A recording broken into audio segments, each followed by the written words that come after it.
everyone, and welcome back to the From the Sidelines podcast. We're on episode 12. Boy, does time fly. This week, unfortunately, we are not going to be joined by the ever amazing Mr. Scott Allen. He is away this week, so we're going to have another returning guest. He was with us last week, Mr. Yusuf Batouche. How are you doing today, Yusuf? I'm doing good, mate. How are you? I'm doing good myself. Got a bit of a croak in my voice.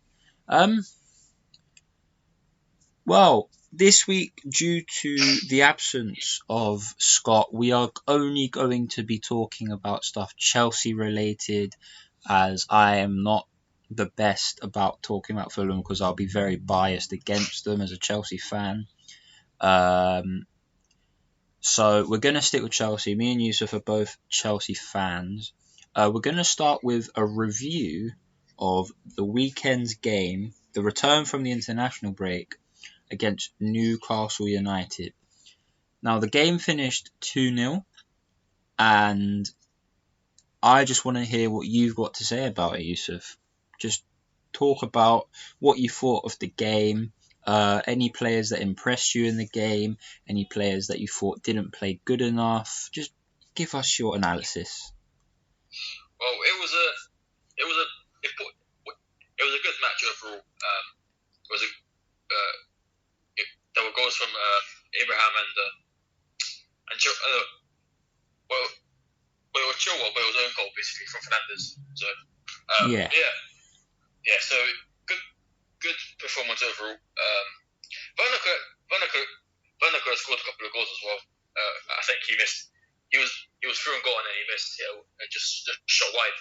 And and his passing was a bit off as well because I remember in the second half he could have passed it to Ziyech and Abraham, but they only Ziyech, sorry, and then Abraham he assisted him.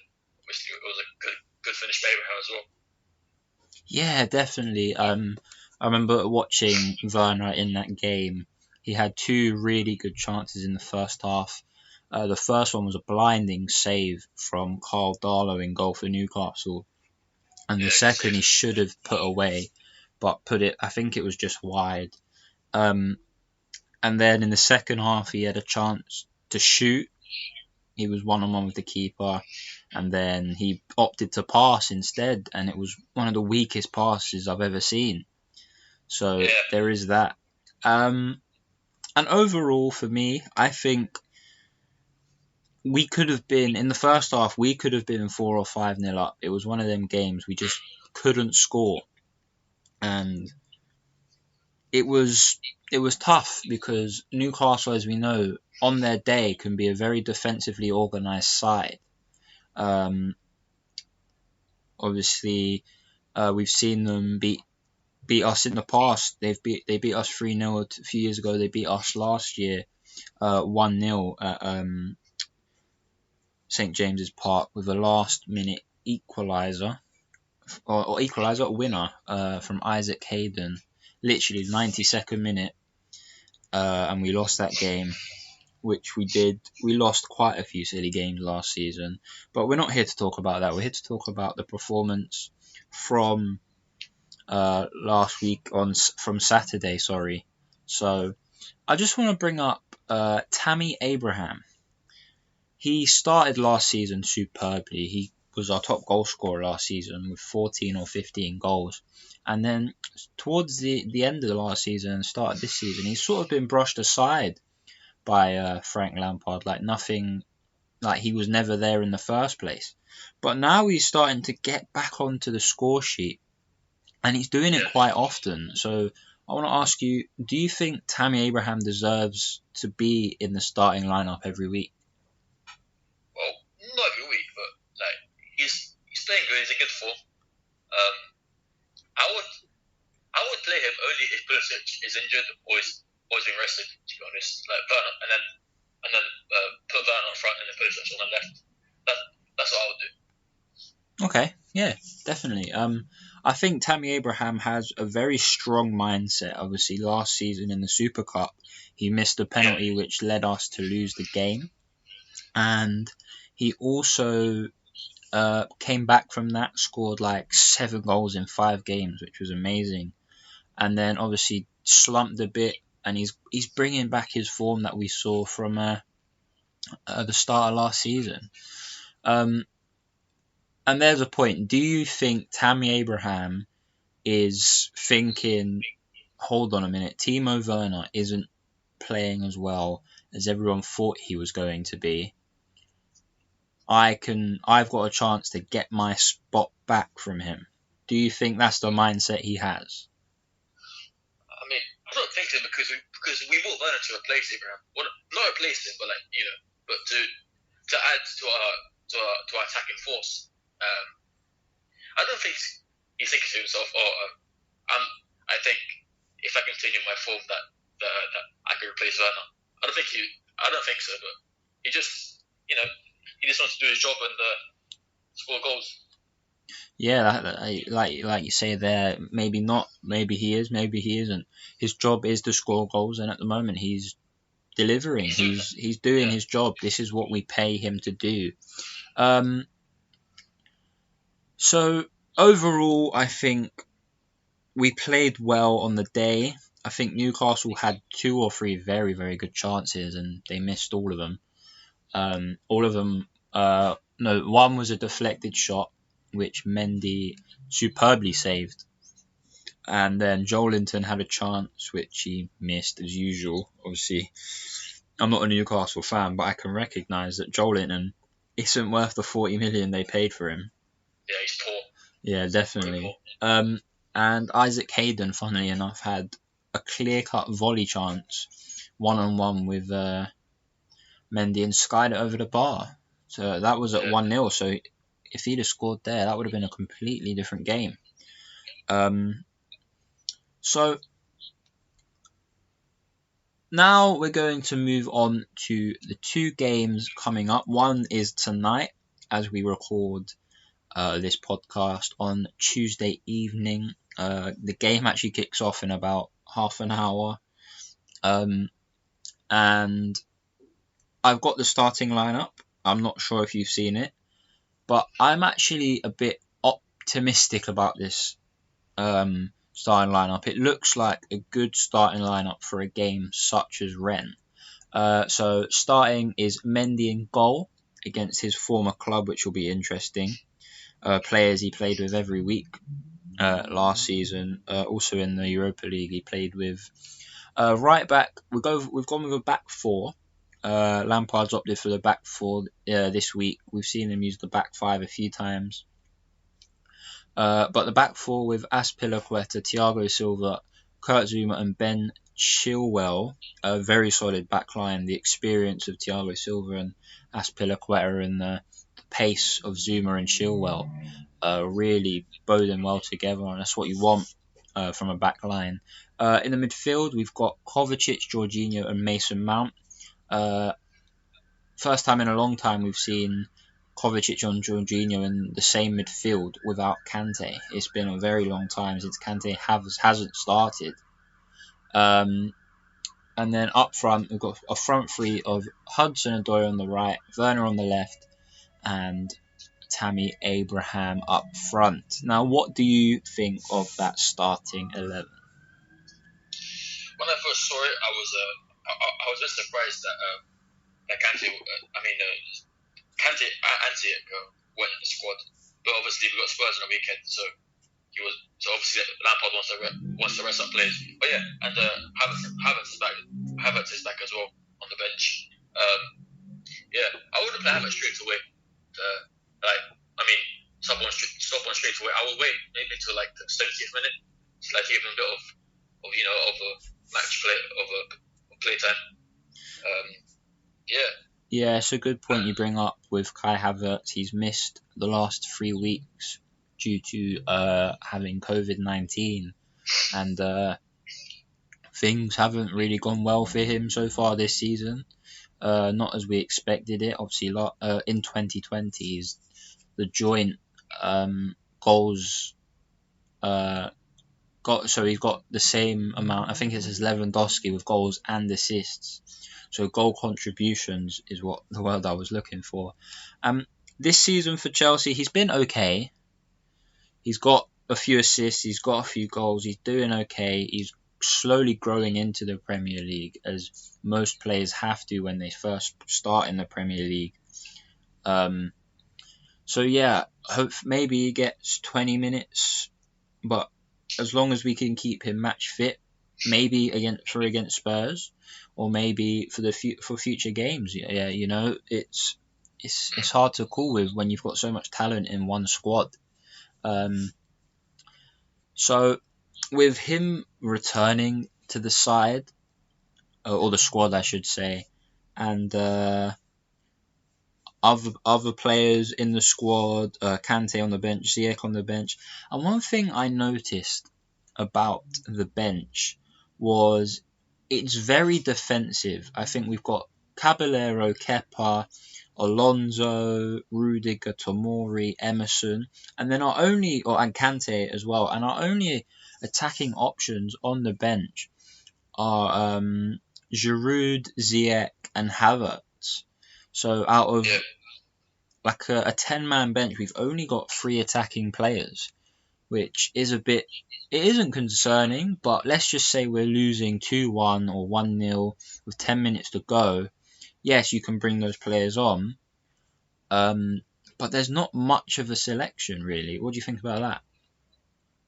Yeah, I agree with you as well, but I think we're first in our group. We should probably try to win this game. I mean, go defensive if we're really comfortable, like winning like 3-0, 2-0, 4-0. But because you can't underestimate Rennes. They're a good side as well. They got Camavinga as well. He's a good player. Yeah, definitely. That's a good point you bring up there. Rennes, they're a decent side. They finished like second in the French league last year, or last season, I should say. Sorry. Obviously, there has been a lot of speculation over the French league because it's not a very good league. There's not many good teams. Maybe one world-class team, and the rest are okay. They have some good teams. I mean, Marseille are really getting back into form. They're starting to become the team that they once were. Obviously, you've got Rennes, you've got Lille, you've got Lyon, and other teams in there in the mix. But the league just isn't. I don't think it's in the top 5 leagues in the world.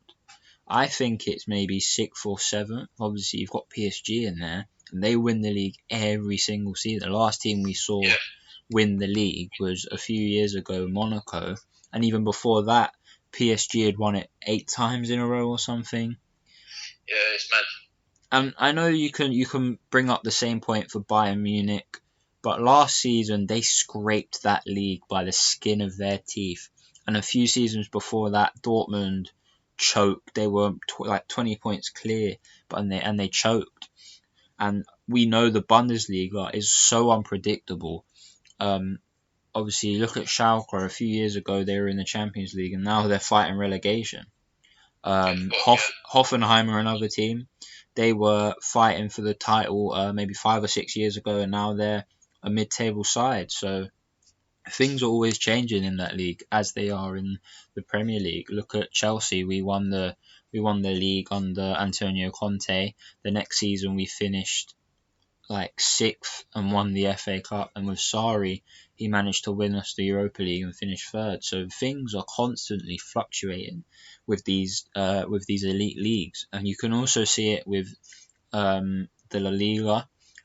It's always a battle between Real Madrid, Barcelona, and sometimes Atletico Madrid. But this year it seems everyone wants a chance at that title, and you could also bring up the same point with Juventus and all that, but that league has got so many decent teams in there. Juventus have lost quite a few games this year compared to the games that they've lost in the last few seasons. And I know as an Italian, you do follow Italian football. So, yeah. But for Rennes, obviously they finished 2nd or 3rd last season. I think they're a very tidy side from what I've seen of them. I've seen them in highlights from the French league this season. The chances they create, they come out of nowhere. Um, they remind me a bit of what Lille were last season. They are a decent side. Lille had loads of good players last season. Obviously, a few have gone elsewhere, but this season in the Europa League, they're doing okay. But we're not here to talk about Lille. We're here to talk about Chelsea versus Rennes. And as I said, Rennes are a tidy side. They've got Camavinga, very good youngster.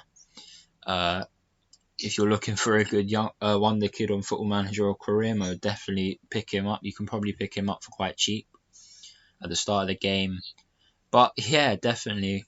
I think with the side we're fielding, we've got a good chance, a very, very good chance to win this game. And I don't mean like maybe scraping it 1 or 2-0. I think we're going to go out and score 3 or 4 today. And that's what I meant earlier by I'm optimistic by the side we fielded.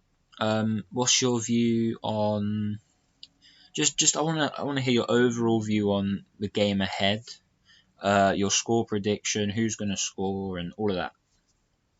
Alright, score prediction, I think Abraham will bag one. First, he'll score one. Abraham will score one. I think Werner will score. I think there'll be a pen in the game. I have a feeling. So I think either Werner or Jorginho to score the pen. So 3-0 for me. Yeah, 3-0. that's a good point. You bring up with the penalty there. Jorginho isn't our current penalty taker. This season he's missed 2 penalties, and Lampard said, "No, you're not taking penalties anymore until you can prove you're a better penalty taker than Timo Werner." And so far, Timo Werner hasn't missed a penalty.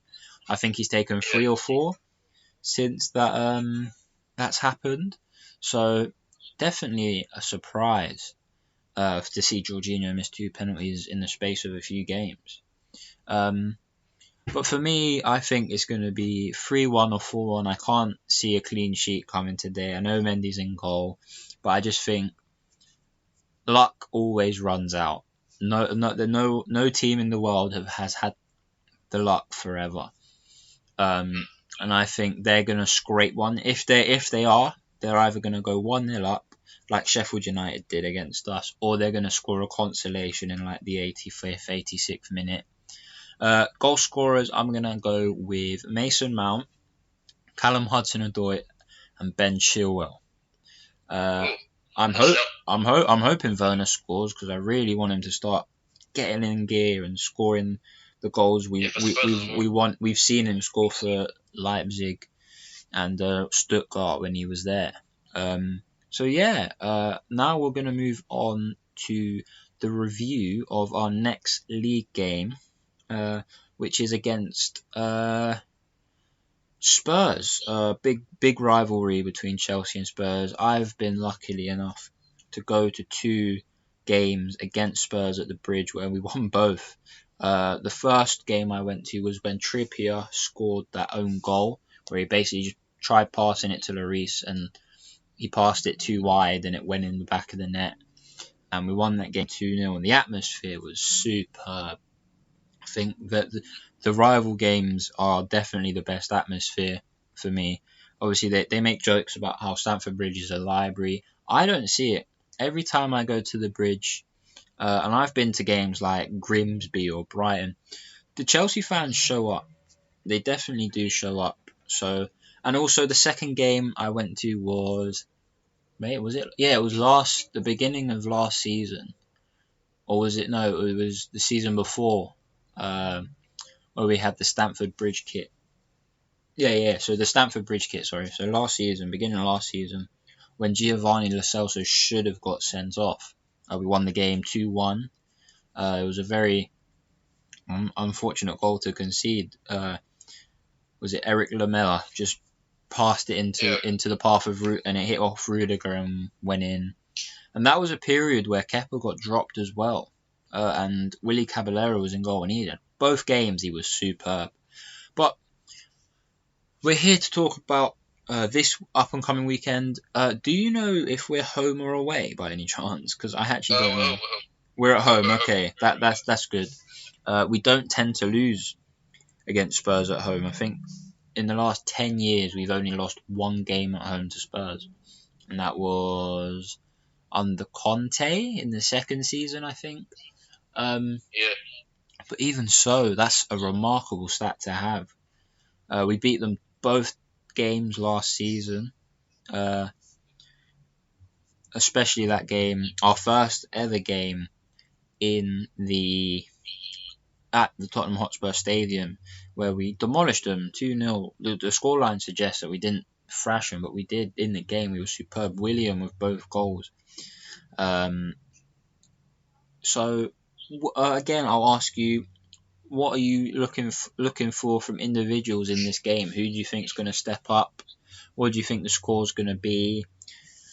Do you think Spurs are in with a shot for the title this season? Well, score prediction. I think Spurs will score. Like, come on here. Yeah. They got Son's on very good form. Kane's on good form as well. I think the score will be. I'm gonna guess. Say 3-2 Chelsea. That's a respectable scoreline. I would probably say the same thing. I can't see a game against Spurs without Harry Kane or Son getting in on the act. But yeah, carry on. I think Ziyech will get maybe 2 assists, and Werner will score a goal. In my opinion.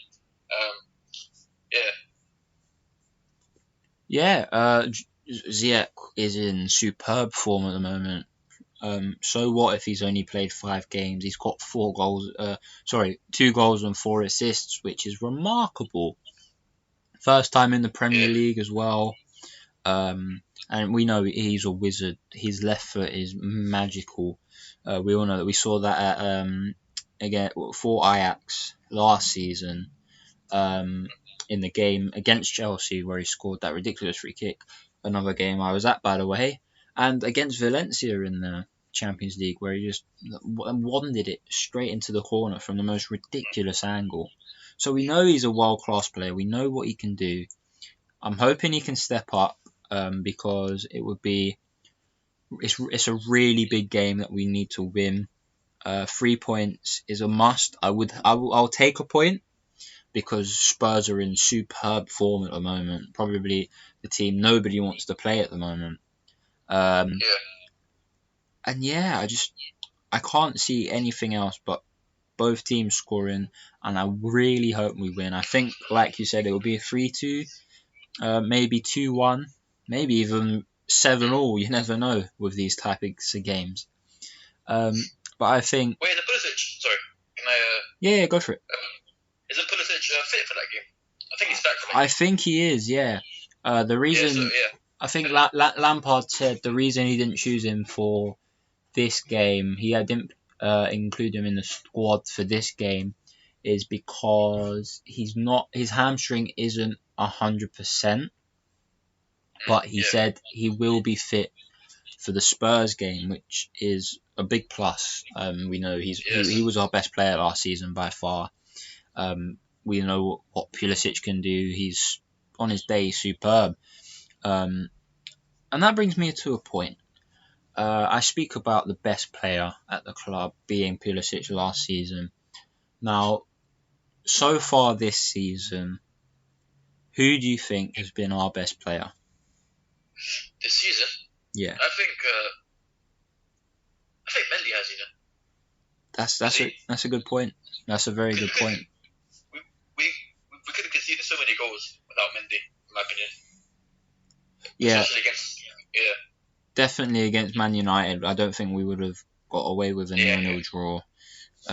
He was really good in that game. And even in other games, we saw the one game we didn't get a clean sheet in, other than the Sheffield United game, since Mendy's joined, was a 3-3 draw against Southampton, and Kepa was in goal. Yeah. So, and I want to bring up a point. Loads of people are saying, oh, it's not just Mendy, your whole defence is improved. and I say you're wrong. Mendy is a great goalkeeper. Why he hasn't made it onto the onto the big stage sooner, I don't know, because he's like 27 years old. I don't know. I just think, as a former goalkeeper myself, I know I'm quite young, and I've played in goal a bit. You see me playing goal. I've made a few good saves, but I wasn't the greatest. But as a former goalkeeper, his footwork, the way he gets across the goal to make saves, the way he's just different from goalkeepers I've seen, like recent goalkeepers I've seen. Obviously, we know Petr Cech. We signed him from Rennes. In his first 5 games, he got 5 clean sheets. And Edouard Mendy, he's come from Rennes. His first 5 games, he got 5 clean sheets. So a very big similarity there. Obviously, we play Rennes tonight. Will there be a bit of love lost? Who knows? But I just think I don't think he's the best goalkeeper in the league. No, Alisson, Ederson. You've got all these big goalkeepers in the league. Yeah. De Gea. You've got other goalkeepers, Lloris. Even Leno on his day is a good goalkeeper.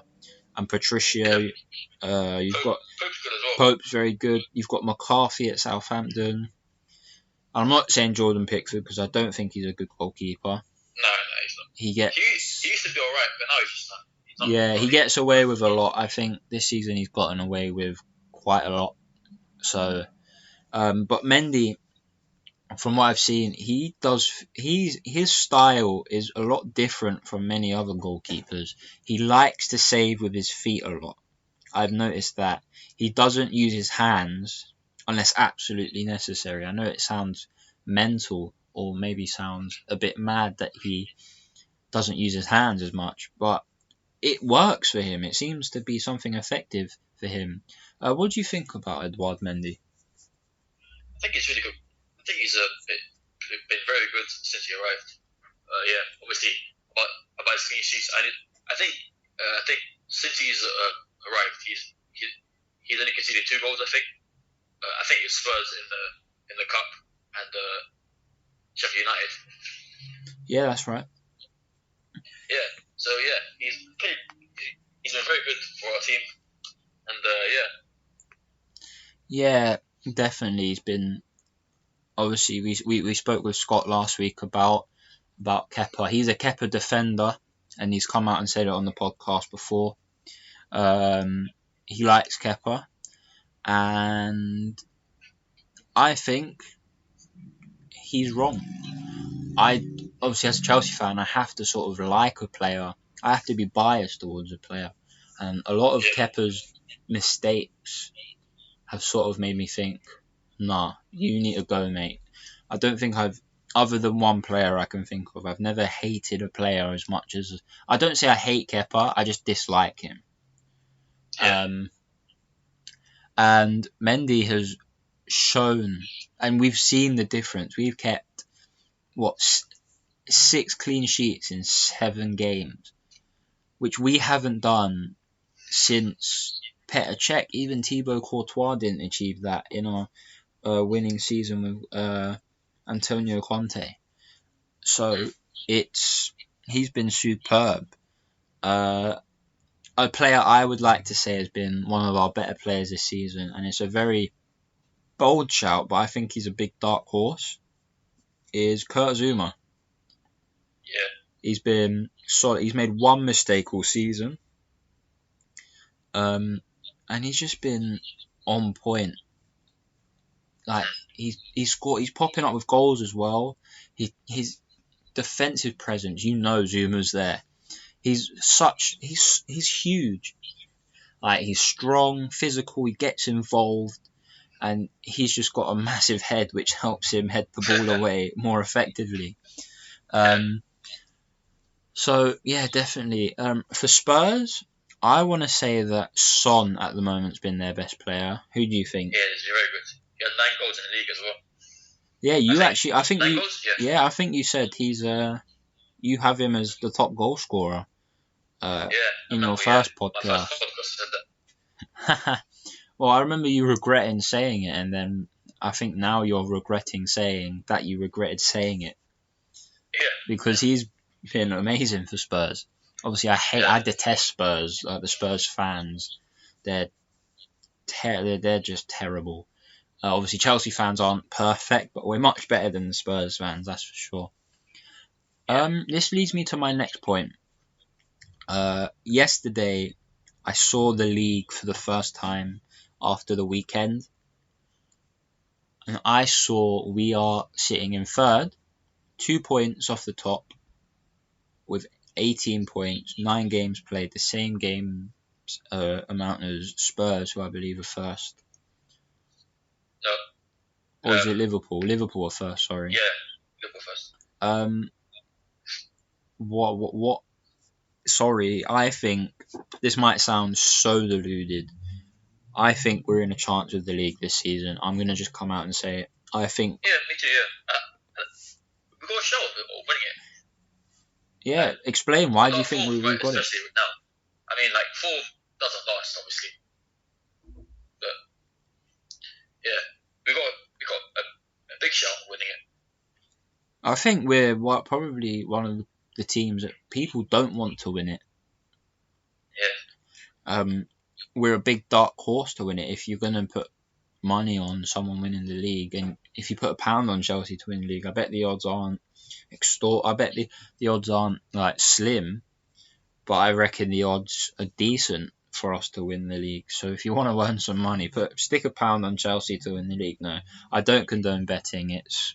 It's not good. But we definitely are within a shout. It might sound deluded, but I think if Lampard plays his cards right, fields the right team every week, Chelsea could win the league this season, or definitely be in that top 3. Yeah. I want to ask you, what is your preferred? Well, if you were Frank Lampard right now, and you've got Spurs coming up, what 11 would you field? 11. So our goalie, obviously, I would pick Mendy. Oh, why not Kepa? Oh. Kepa, no. Anyway, yes, centre backs, I'll pick Zuma and Silva. If Silva's fit. I think he will be.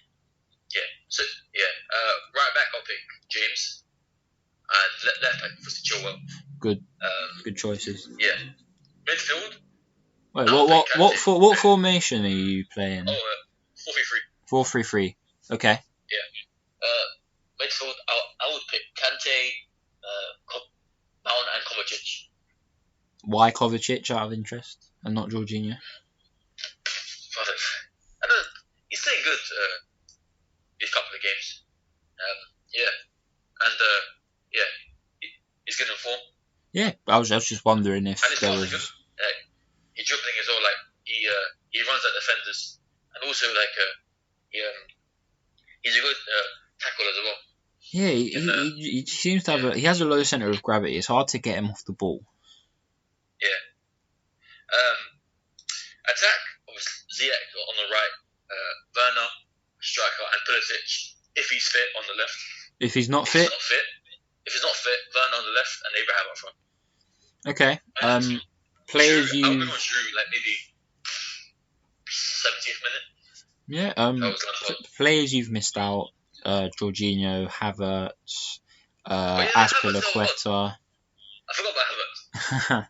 Are you going to remove anyone, or are you going to say keep him on the bench, keep him fit? I'll play Havertz actually. Okay, who are you replacing? You going to replace Kovacic? Yeah. Okay. Kovacic, yeah. That's fair. That's fair. That is fair. I can't say. No, I'm saying that because Mount, he can strike, like he can shoot, like that's it. Because say if you want to shoot shoot from distance, Mount is the guy to do that. Yeah, I'd back Mount in a shooting competition over Mateo Kovacic. That's for sure. Yeah. Yeah, definitely. You do. I can't say I'd change much, other than I'd probably stick with Havertz on the bench just because he hasn't played a lot of football in the last 3 weeks, and his match sharpness probably isn't where it should be. Yeah. But hey, two different people, two different managers make different decisions all the time. So, but yeah, huge chance for the league this season. Considering the start of the season we had, it wasn't amazing. Losing to Liverpool, drawing to West Brom and Southampton. It's not been amazing, but it's been good enough. Yeah. So yeah. Anything else you want to add, or? I hope Brighton draw or beat Liverpool, so we can. So if we do beat Tottenham, we got a chance of being top of the league. What about Leicester? Yeah. Do you want them to win? Oh yeah, Leicester. Yeah. What is it again? Wait, who are Leicester playing again? I have no clue. Let me check. They're playing Fulham. Oh, actually, I'm gonna bring Fulham up into conversation. They are back in the bottom three after Burnley beat Crystal Palace last night. I think the only reason Crystal Palace lost that game was because of COVID, because good old, what's his name, Zaha has COVID. Yeah, and Chiarte did a madness defence. He just basically passed it to a thing to Chris Wood and just smacked it in the back of the net. That's one thing you never want to do, pass the ball to Chris Wood, because he is a very good striker on his day. But yeah, Fulham are back in the bottom three, which I thought was... I mean, obviously, they're in the position everyone expected them to be. So yeah, that's the only thing I really noticed. But yeah, I think that's all we've got for this week. Hopefully Scott will be back with us next week, as I know everyone is a big fan of his conversations, the conversations we have with him. Thank you, Yusuf, for being here once again. It's been a good conversation. Both Chelsea fans, we follow the team everywhere. Obviously, we don't go to wherever they go, but we're always there with moral support, that's for sure. So yeah, definitely a good conversation. And just before we go, we've gained 5 new followers on the Instagram page, and our first ever YouTube video got over 30 views, which I think is really good for a first podcast YouTube video. It beats the highest listened podcast we've ever had, so that's a plus. If you haven't already, subscribed to the page, like the video. There are some gaming videos on there already. Check them out as well. Chelsea career mode incoming. We won't be swearing as much as Mark Goldbridge does on the United stand. But we might say some words that he does say, like Pratt or other words like that. But yeah, thank you everyone for being here. Thank you, Yusuf, once again for being here. That's alright. And we'll see you guys in the next one. See you later. Bye.